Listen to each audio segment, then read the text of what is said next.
Salut tout le monde. Aujourd'hui, on va parler d'un sujet qui nous concerne tous, surtout avec l'arrivée des beaux jours. Comment profiter du soleil pour faire le plein de vitamine D sans transformer sa peau en homard grillé? C'est un vrai casse-tête, pas vrai? D'un côté, on nous dit que le soleil est essentiel pour notre santé, et de l'autre, on nous met en garde contre les dangers des UV. Alors, comment s'y retrouver? Je vais vous révéler aujourd'hui la méthode scientifique exacte pour optimiser votre production de vitamine D tout en préservant votre peau. Vous allez découvrir des secrets que même votre médecin ne connaît peut-être pas, et surtout, vous allez enfin comprendre pourquoi cette vitamine est si cruciale pour votre système immunitaire. Restez jusqu'à la fin, parce que je vais vous donner une technique révolutionnaire que j'appelle la règle de l'ombre inversée, qui va changer votre façon de bronzer pour toujours. Mais avant tout, laissez-moi vous expliquer pourquoi cette vitamine D est devenue l'obsession des scientifiques du monde entier. Avant de commencer, pensez à vous abonner et à activer la cloche pour ne rien manquer des prochains conseils santé spécialement conçus pour vous. Si vous appréciez cette vidéo, tapez 1 dans les commentaires, sinon, tapez 0 pour me dire comment je peux m'améliorer. C'est parti! La vitamine D n'est pas vraiment une vitamine au sens traditionnel du terme. C'est en réalité une hormone que votre corps fabrique lui-même quand votre peau entre en contact avec les rayons UVB du soleil. Et cette découverte a révolutionné notre compréhension de la santé humaine. Imaginez votre système immunitaire comme une armée sophistiquée. La vitamine D, c'est le général en chef qui coordonne toutes les opérations. Sans elle, vos soldats immunitaires sont comme des guerriers sans stratégie, incapables de distinguer les vrais ennemis des faux, et surtout, incapables de réagir efficacement face aux menaces. Les études récentes montrent que plus de 80% de la population mondiale souffre d'une carence en vitamine D. Oui, vous avez bien entendu, 8 personnes sur 10. Cette pandémie silencieuse explique en partie pourquoi nous sommes de plus en plus vulnérables aux infections, aux maladies auto-immunes, et même à certains cancers. Mais voici le paradoxe fascinant, nous vivons à une époque où nous avons plus accès au soleil que jamais, grâce aux voyages et aux loisirs, et pourtant, nous n'avons jamais été aussi carencés. La raison? Notre mode de vie moderne nous a complètement déconnectés des rythmes naturels du soleil. Nous passons nos journées enfermés dans des bureaux éclairés à la lumière artificielle, nous sortons couverts de crème solaire indice 50, et quand nous nous exposons enfin, c'est souvent de manière brutale et inappropriée, ce qui nous mène directement au coup de soleil. C'est exactement l'inverse de ce que nos ancêtres faisaient instinctivement. La vitamine D joue un rôle dans plus de 3000 gènes de votre corps. Elle régule l'absorption du calcium, bien sûr, mais elle fait tellement plus. Elle module la réponse inflammatoire, elle optimise la fonction musculaire, elle protège votre système cardiovasculaire, et elle joue même un rôle dans votre humeur et votre bien-être mental. Des études montrent qu'un taux optimal de vitamine D peut réduire de 50% le risque d'infection respiratoire, améliorer la cicatrisation, et même augmenter votre espérance de vie. C'est littéralement l'élixir de jeunesse que la nature nous a donné gratuitement, mais que nous avons oublié comment utiliser. 1. La science de l'exposition solaire optimale. Maintenant, entrons dans le vif du sujet. Comment votre peau fabrique-t-elle cette précieuse vitamine D? Le processus est fascinant et beaucoup plus complexe qu'on ne le pense. Tout commence avec les rayons UVB du soleil. Ces rayons ont une longueur d'onde très précise, entre 280 et 315 nanomètres. Quand ils frappent votre peau, ils interagissent avec une molécule appelée cet déhydrocholestérol, qui se trouve naturellement dans les couches profondes de votre épiderme. Cette réaction photochimique transforme le cet déhydrocholestérol en prévitamine D3, qui va ensuite subir une série de transformations pour devenir la vitamine D3 active que votre corps peut utiliser. Ce processus prend environ 8 heures pour se compléter entièrement, ce qui explique pourquoi vous ne devez pas vous doucher immédiatement après une exposition solaire. Mais voici le point crucial que peu de gens comprennent, cette réaction a une courbe d'efficacité très précise. Au début de l'exposition, la production de vitamine D augmente rapidement.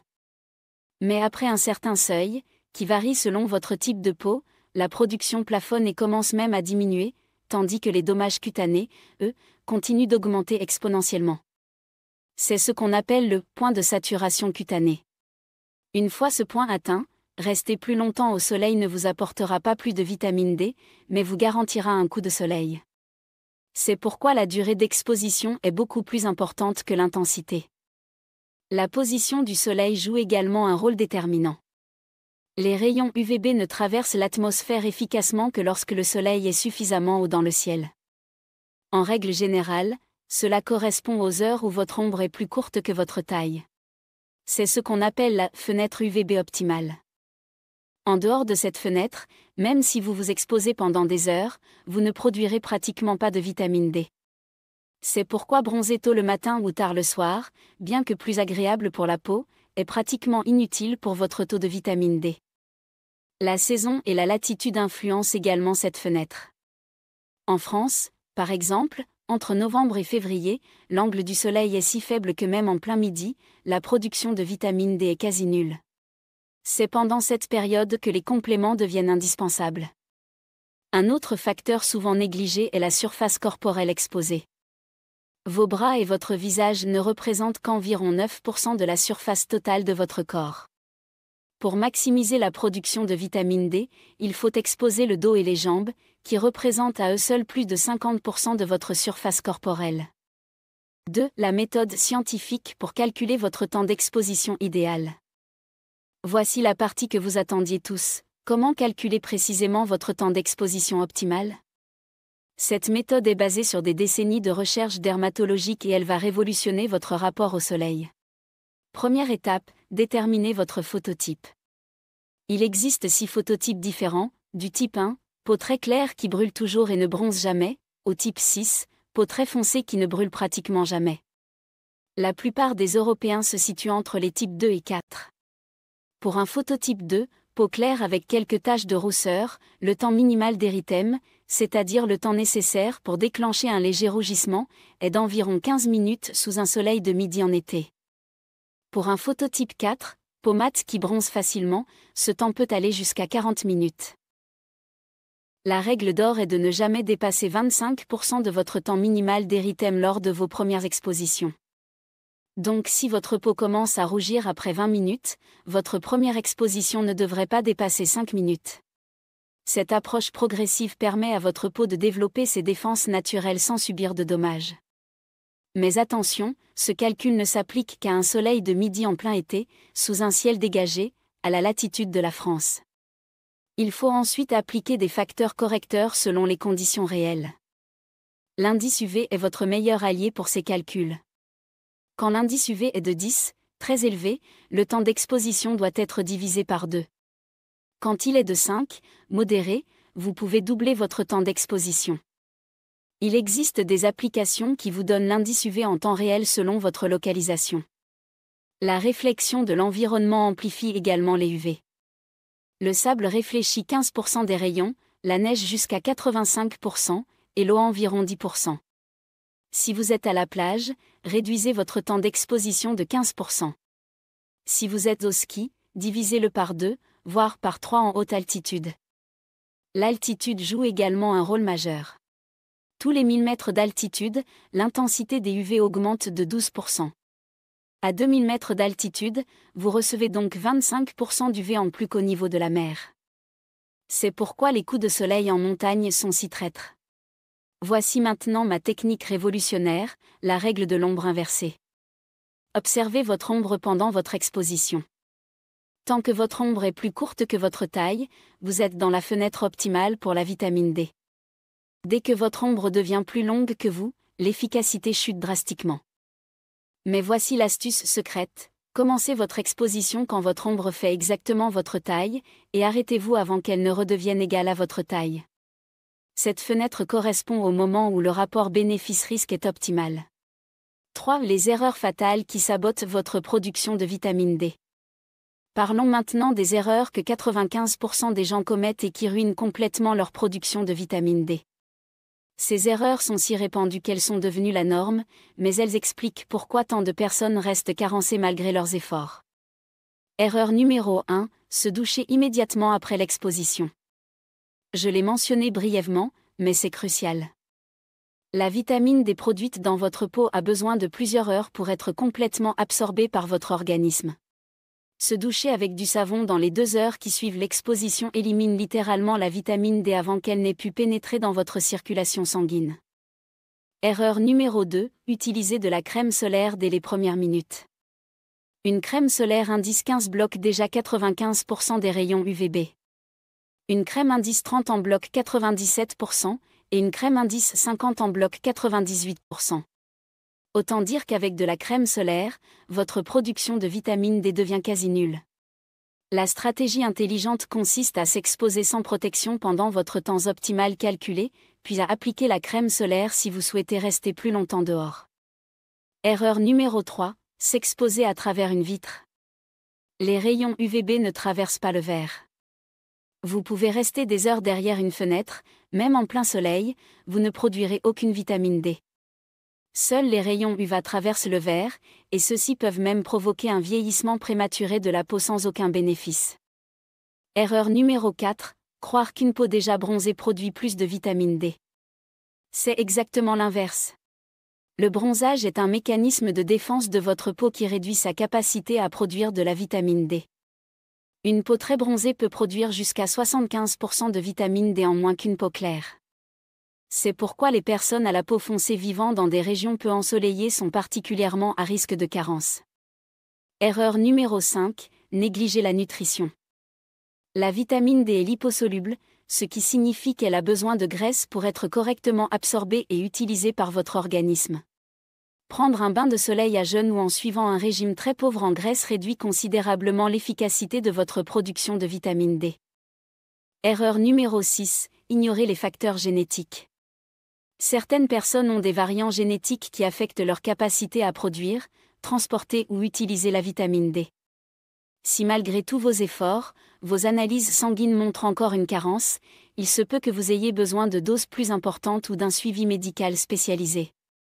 Erreur numéro 7, pensez que l'exposition partielle suffit. Exposer seulement votre visage et vos bras, comme on le fait souvent en ville, ne produit qu'une fraction de la vitamine D que vous pourriez obtenir en exposant votre dos et vos jambes. Il faut parfois être créatif, utiliser son jardin, sa terrasse, ou trouver des endroits discrets pour maximiser la surface exposée. 4. La stratégie progressive pour éviter les coups de soleil. Maintenant que vous connaissez les erreurs à éviter, voici la stratégie progressive qui va vous permettre de développer une tolérance solaire naturelle tout en optimisant votre production de vitamine D. Cette méthode s'inspire des techniques utilisées par les populations qui vivent traditionnellement sous des soleils intenses. La première semaine, l'objectif est uniquement d'amorcer le processus. Exposez-vous seulement 25% de votre temps minimal d'érythème, une fois par jour, de préférence en fin de matinée quand le soleil commence à monter mais n'est pas encore à son zénith. Concentrez-vous sur les zones habituellement couvertes, le dos, le ventre, les jambes. L'idée n'est pas encore de produire des quantités massives de vitamine D, mais d'envoyer un signal à votre peau pour qu'elle commence à développer ses défenses naturelles. Pendant cette première semaine, votre peau va augmenter sa production de mélanine et épaissir légèrement son épiderme. La deuxième semaine, vous pouvez augmenter progressivement jusqu'à 50% de votre temps minimal d'érythème. C'est à ce moment-là que la production de vitamine D devient significative.